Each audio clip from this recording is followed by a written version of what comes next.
আসসালামু আলাইকুম।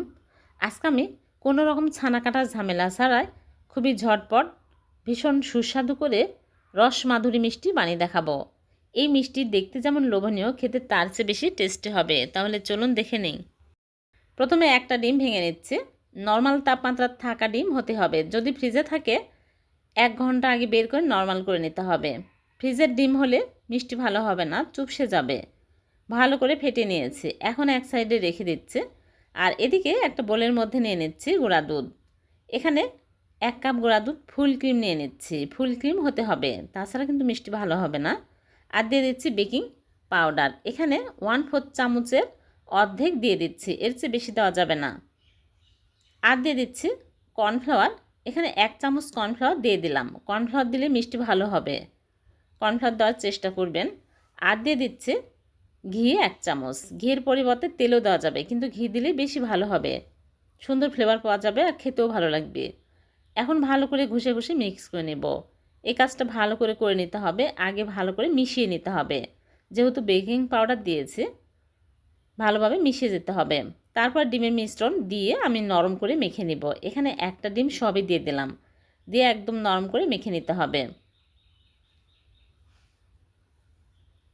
দেখুন এইরকম নরম হবে। এখন ঢেকে রেখে দিব 5 মিনিট। 5 মিনিটে সেট হয়ে যাবে।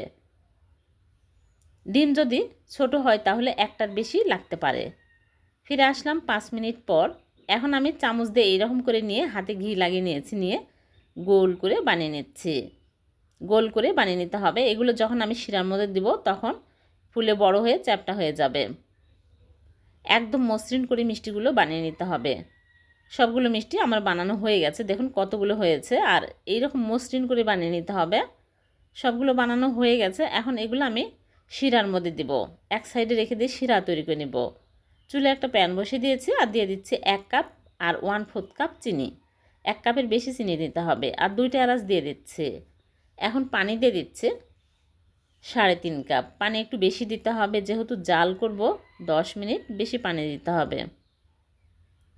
তারপরে নেড়েচেড়ে বলক তুলে নিতে হবে। বলকের আগে কিন্তু মিষ্টি দেওয়া যাবে না, ভালোভাবে যখন বলক চলে আসবে তখনই মিষ্টি দিতে হবে। এখন আমি মিষ্টিগুলো একটা একটা করে দিয়ে দিচ্ছি। আর প্রথম থেকে শেষ পর্যন্ত চুলার আঁচ একই রাখতে হবে, কমানো বাড়ানো করা যাবে না।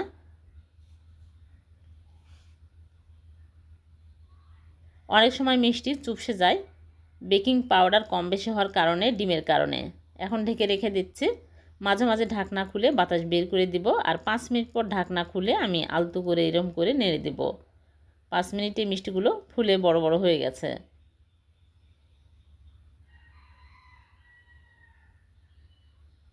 আবারও ঢেকে দিচ্ছে। মাঝে মাঝে এরকম করে বাতাস বের করে দিতে হবে, আবার ঢেকে দিতে হবে, তাছাড়া উতলে পড়ে যাবে।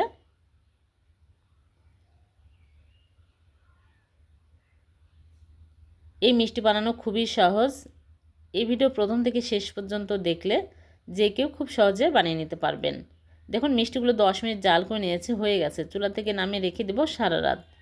পরের দিন সকালে মিষ্টিগুলো আমি আপনাদেরকে দেখাচ্ছি। দেখুন ফুলে কত বড় বড় হয়ে গেছে আর রস ঢুকেছে। এখন আমি মিষ্টিগুলো তুলে নিচ্ছি। সবগুলো মিষ্টি তুলে তারপরে এই মিষ্টিগুলো আবার আমি মালাইয়ের মধ্যে দিব। এক সাইডে রেখে দিয়ে মালাই তৈরি করে নেব। চুলায় প্যান বসিয়ে দিয়ে দিচ্ছি লিকুইড দুধ 2 কাপ। আর যে চিনি শিরার জাল করেছি ওই চিনি শিরা আমি দিয়ে দিলাম। আপনারা চাইলে চিনি শিরার পরিবর্তে চিনিও দিতে পারবেন। এখন আমি ভালো করে বলক তুলে নিব। ভালোভাবে বলক চলে আসছে। এখন আমি এই মিষ্টিগুলো দিয়ে দিচ্ছি। মিষ্টিগুলো দিয়ে আমি ঢেকে আবারও 5 মিনিট জাল করে নিব। যেহেতু আগে মিষ্টিগুলো জাল করা আছে, বেশি জাল করার প্রয়োজন নাই। 5 মিনিট জাল করে নিলেই হবে। এখন চুলা থেকে নামিয়ে আমি ঢেকে রেখে দিব ঠান্ডা হওয়া পর্যন্ত। ঠান্ডা হলে পরিবেশন করে আপনাদেরকে দেখাচ্ছি। দেখুন কতটা মজার হয়েছে। একবার যদি শিখে যান গুঁড়া দুধের মিষ্টি বানানো, যে কোনো মিষ্টি ঝটপট বানিয়ে খেতে পারবেন। খুবই সহজ আর খুবই মজার এই মিষ্টিগুলো। সবগুলো তুলে নিয়েছে। আরও বেশি টেস্টি করার জন্য এই মিষ্টিতে আমি গুঁড়া দুধের মধ্যে কোট করে নিচ্ছি, তাহলে খেতে আরও বেশি টেস্টি হবে আর দোকানের মতো লুক আসবে। আপনারা চাইলে মাওয়ার মধ্যেও কোট করে নিতে পারবেন। সবগুলো মিষ্টি আমি এইরকম করে কোট করে তারপরে পরিবেশন করে আপনাদেরকে দেখাচ্ছি। দেখলেন তো কত সহজে হয়ে গেল গুঁড়া দুধের রসমাধুরী মিষ্টি। ভিডিওটি যদি ভালো লেগে থাকে লাইক, কমেন্ট, শেয়ার করতে ভুলবেন না। আবারও দেখা হবে এরকম নতুন কোনো রেসিপিতে। আল্লাহ হাফেজ।